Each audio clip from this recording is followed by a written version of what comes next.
আল্লাহর কোরআন মাতা পিতাকে কেউ কোনদিন করো না অপমান। মাতা পিতা সবার সেরা। আল্লাহর কোরআন বলছে মাতা পিতা সবার সেরা। তারপর কি ঘটনা ঘটছে শুনবেন। শোনো শোনো মুসলমান বলে আল্লাহর কোরআন মাতা পিতাকে কেউ কোনদিন করো না অপমান। মাতা পিতা সবার সেরা।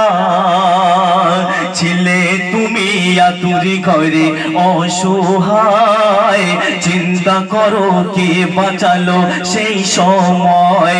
আজ বড় হলে শক্তি পেলে কার দয়ায়, তাকে ভুলে গেলে বসিয়ে দিলে ওই রাস্তায়।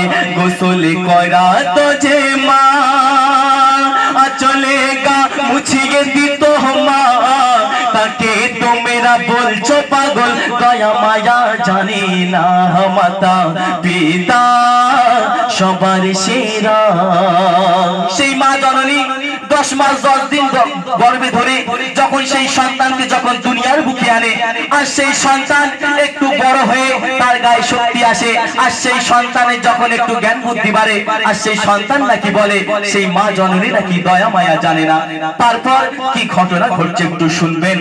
গর্ভধারিণী মাকে যারা কাঁদিয়েছে, যারা মায়ের দু চোখের পানি ঝরিয়েছে, যারা মা জননীর মনে ব্যথা দিয়েছে, তার তরে খোদা দোজখ বানিয়েছে। বলে মোরে নবী দয়াময়, যারা মাকে কাঁদায় তারা যেন আমার সামনে দিয়ে কখনো না যায়। মাতা পিতা সবার সেরা। সেই সন্তান 10 মাস 10 দিন গর্ভে ধরে যখন মা সেই সন্তানকে আনে, সেই সন্তান যদি মা জননীর চোখের পানি ছড়ায়, মায়ের অন্তরে ব্যথা দেয়, আমার নবী পাক বলছে, আমার নবীজি বলছে যে সেই সন্তান যেন আমার সামনে দিয়ে কখনো না যায়। যদি আমার দয়ার নবীজি এই কথা বলে থাকে, তাহলে কি সেই সন্তান জান্নাতে যেতে পারবে? যেতে পারবে? সে কোনো দিনের জন্য জান্নাতে যেতে পারবে না। তাই কবি লিখছে, গর্ভধারিণী মাকে যারা কাঁদিয়েছে, যারা মায়ের দু চোখের পানি ঝরিয়েছে, বলে মোর নবী দয়াময়, যারা মাকে কাঁদায় তারা যেন আমার সামনে দিয়ে কখনো না যায়। মাতা পিতা সবার সেরা। শোনো শোনো মুসলমান বলে আল্লাহর কোরআন মাতা পিতাকে কেউ কোনদিন করো না অপমান। মাতা পিতা সবার সেরা।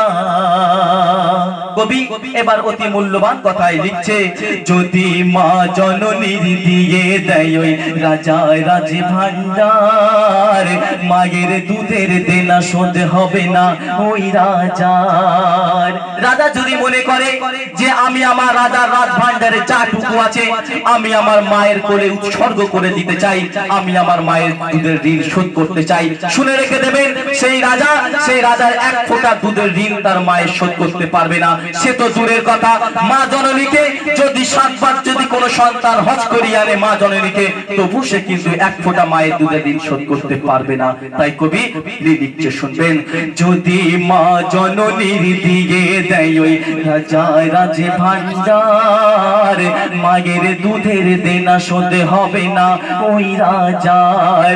মা পাগল যদি হয়, মা পাগল যদি হয়, ওই পাগলের পাহাড়ের তহলায় সন্তানে জান্নাতে আছে একটু ভাবো না। মাতা পিতা সবার সেরা।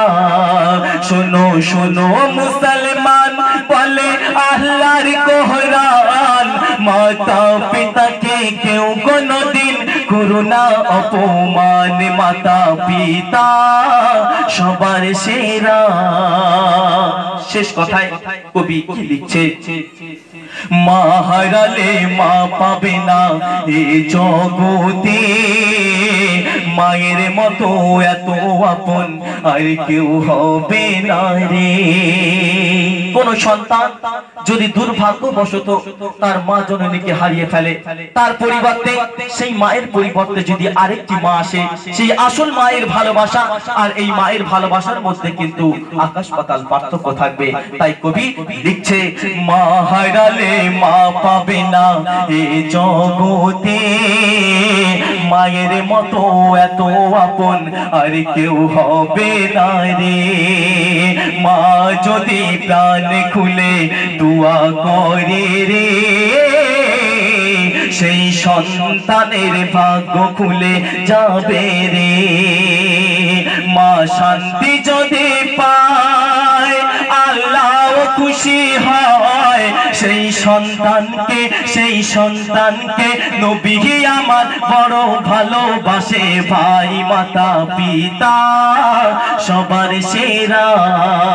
শোনো শোনো মুসলমান বলে আল্লাহর কোরআন, মাতা পিতাকে কেউ কোনদিন করুণা অপমান, মাতা পিতা সবার সেরা।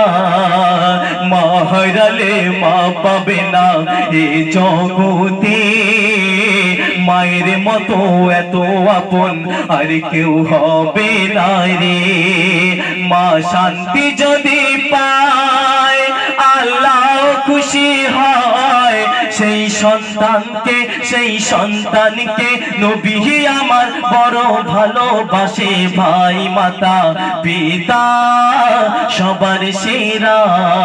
শোনো শোনো মুসলমান বলে আল্লাহর কোরআন, মাতা পিতাকে কেউ কোনদিন করুণা অপমান, মাতা পিতা সবার সেরা।